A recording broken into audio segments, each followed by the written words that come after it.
Hello tout le monde, je vous retrouve aujourd'hui dans une nouvelle vidéo pour vous présenter ce petit rainbow cake. Donc nous allons apprendre à le réaliser ensemble, donc il est très coloré et l'intérieur est un petit peu façon damier. Donc j'espère que ça vous plaira. Donc pour les couleurs, vous aurez besoin d'une plaque de rouge, une orange, une jaune, une verte, une bleue et une violette ainsi que du blanc. Donc vous allez avoir besoin de deux emporte-pièces également de tailles différentes. Donc on va commencer par prendre le premier et on va réaliser un cercle dans chacune des couleurs. Donc les pâtes étalées au cran numéro 0 de la machine à pâte ou assez finement avec le rouleau. Une fois que c'est fait, on retire l'excédent que l'on met de côté. Maintenant on va venir prendre le petit emporte-pièce et on va emporte-piécer un rond dans chacun des ronds. On essaie d'être le plus central possible. Après si c'est un petit peu décalé, ça ne se verra pas vraiment une fois le montage fini.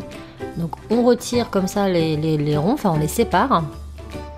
Et ensuite on va venir prendre une bande de blanc très fin et on va venir enrouler ce blanc autour de chaque petite pastille. Donc vous prenez toutes les petites pastilles, vous les enroulez comme ça autour de votre blanc, vous coupez l'excédent, puis vous essayez d'égaliser plus ou moins au niveau du haut pour que ce soit le plus plat possible. Donc vous faites ça pour toutes vos petites pastilles et ensuite on les dispose comme ceci: rouge, orange, jaune, vert, bleu et violet. Donc on prend la petite pastille violette, on l'insère dans la pastille rouge. On vient prendre la pastille rouge et on l'étire un petit peu pour faire rentrer la violette à l'intérieur. Donc on y va délicatement. Hop! Et une fois que c'est fait, on va venir appuyer avec nos doigts pour venir sceller le tout. Donc on fait comme ceci, voilà. Et là j'appuie un petit peu pour venir sceller. Et donc on obtient ceci. Donc maintenant je prends la petite rouge que j'insère dans la grande violette. Je fais la même chose, c'est-à-dire que j'étire un petit peu la violette pour bien insérer la rouge à l'intérieur. On fait ça et on resserre. Ensuite, on prend la petite pastille orange que l'on vient mettre dans la bleue, la petite bleue dans la orange, la petite verte dans la jaune et la petite jaune dans la verte. Une fois que c'est fait, on va venir passer un petit coup de rouleau dans les deux sens pour pas déformer notre rond, histoire de bien sceller le tout. Et on repasse un petit coup de gros emporte-pièce pour tout égaliser.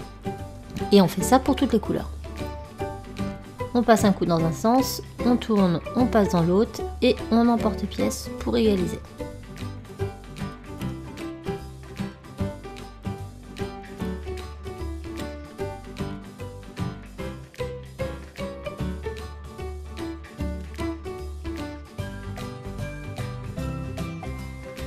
Je vais passer maintenant au montage, donc je commence par la grande pastille violette, j'emporte-pièce un cercle blanc et je viens le poser au-dessus. Ensuite, je place la bleue, je passe une blanche, je place la verte, je place une blanche, je place la jaune, je place une blanche, je place la orange, puis une blanche et je finis par la rouge. Une fois que c'est fait, on tasse un petit peu tout ça avec le rouleau et on va venir rouler le colombin sur lui-même pour qu'il ait une belle forme de partout. Maintenant j'emporte-pièce deux autres ronds blancs, un que je mets au-dessus et un que je mets au-dessous. Et je vais finir par enrouler tout ce colombin, tout ce cylindre d'un morceau de pâte blanche. Donc je le pose dessus comme ceci, je fais tout le contour et je coupe l'excédent.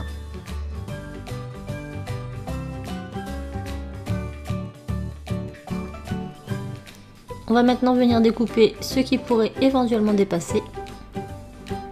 Puis avec un outil en silicone et nos doigts, on va venir un petit peu sceller tout ça pour cacher toutes les petites démarcations et jointures de la pâte. Donc on prend notre temps et puis on fait ça tranquillement. Une fois que c'est fait, on peut rouler le boudin sur la table, puis passer un petit coup de lingette pour éventuellement enlever les petites traces qu'il pourrait y avoir. Ensuite on vient couper la part et voyez l'intérieur. Donc maintenant on va s'attaquer à la structure du gâteau. Donc pour tout ce qui est couleur, on va dire que c'est du gâteau et on va donc texturer notre pâte en la grattant pour former donc cette pâte à gâteau. Donc toutes les couleurs vont être grattées. Donc moi je fais des petits mouvements circulaires, des petits 8, plein de petits ronds et ça décolle la pâte petit à petit, puis ça forme cet effet gâteau. Donc une fois que l'effet gâteau est fait partout, on va venir piquer le blanc à l'intérieur, juste en faisant des petits points, donc certains plus profonds que d'autres, pour réaliser comme une espèce de petite mousse. On va dire que c'est de la mousse entre chaque couleur de gâteau. Donc on fait ça sur le gâteau et sur la part et on met au four 10 minutes à 110 degrés. Une fois qu'il est cuit et refroidi, on obtient donc ceci. Donc on pourrait le laisser comme ça, mais moi je trouvais ça beaucoup trop fade, donc j'ai décidé de le décorer. Donc pour cela, je vais faire des boudins de chaque couleur de pâte qu'on a utilisé précédemment. Ensuite, je les dispose les uns à côté des autres, donc rouge, orange, jaune, vert, bleu et violet. Je fais en sorte de bien les sceller comme ça, donc avec mes doigts. Puis je passe un petit coup de rouleau vite fait dessus. Voilà, pour bien aplatir le tout. Donc là, on va se servir de cette bande pour réaliser notre arc-en-ciel. Donc je la place tout autour de mon plus gros cylindre.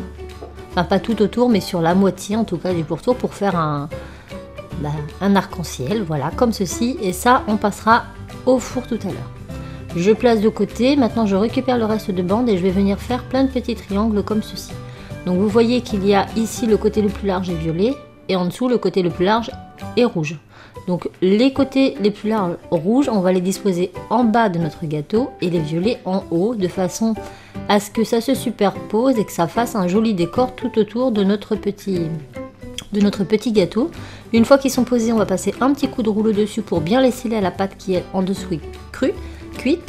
Et puis avec le scalpel, je viens passer des petits coups de scalp pour bien égaliser tout ça. Je fais ça sur ma part également et donc là on a le décor. Et maintenant, je vais récupérer tous ces petits bouts là et je vais les mettre au four avec le reste 10 minutes à 110 degrés. Une fois que tout est cuit, donc le gâteau, l'arc-en-ciel et ces petits morceaux, je vais venir découper ces petits morceaux. Donc c'est très très long, mais ça vous permet de ne pas gaspiller votre pâte et d'avoir plein de petits vermicelles de toutes les couleurs. Donc maintenant, on va pouvoir défaire le petit arc-en-ciel qui est pré-cuit. Et je vais l'enrouler un petit peu autour de mon doigt. Donc allez-y très doucement pour pas qu'il casse, pour reformer un petit arc-en-ciel plus petit car celui-ci était trop grand. Et ensuite je coupe ce que j'ai pas besoin. Donc là on a donc une petite sphère comme ça. On va mettre la fimo liquide en grosse quantité sur le dessus du gâteau, puis on va étaler avec un pinceau et on fait la même chose sur la part et on vient plonger tout ça dans nos petits copeaux. Et voilà ce que l'on obtient. Donc déjà les copeaux sont placés, je fais pareil sur le dessus de mon gâteau. Maintenant, je vais venir placer mon arc-en-ciel. Donc pour cela, je remets de la fimo liquide sur les deux bords. Hop, et je le place au centre de mon gâteau. Une fois que c'est fait, je remets de la fimo liquide sur les bords pour qu'elle passe bien en dessous et qu'à la cuisson, ça soit bien fixé. Et je remets quelques vermicelles au-dessus. Et une fois que j'aurai fini, je repasse mon gâteau 10 minutes à 110 degrés dans mon four.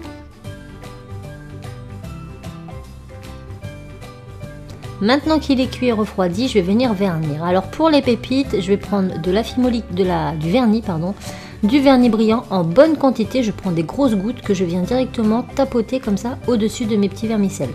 Donc ça va vraiment leur permettre de bien être scellés.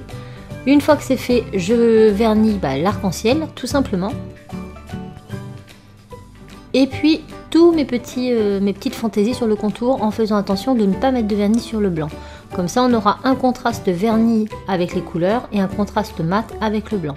Et je viens mettre du vernis également sur mes tranches blanches à l'intérieur de mon gâteau pour avoir un côté mousseux un peu plus brillant. Donc là, c'est facultatif, c'est à vous de voir. Moi, je trouvais ça plus sympa. Et je fais ça, bien sûr, sur la part comme sur le gâteau. Et on laisse sécher. Et puis, c'est terminé. Et voilà ce que l'on obtient, donc j'espère que mon rainbow cake vous aura plu, je vous fais plein de bisous et je vous dis à très vite dans une nouvelle vidéo. Ciao!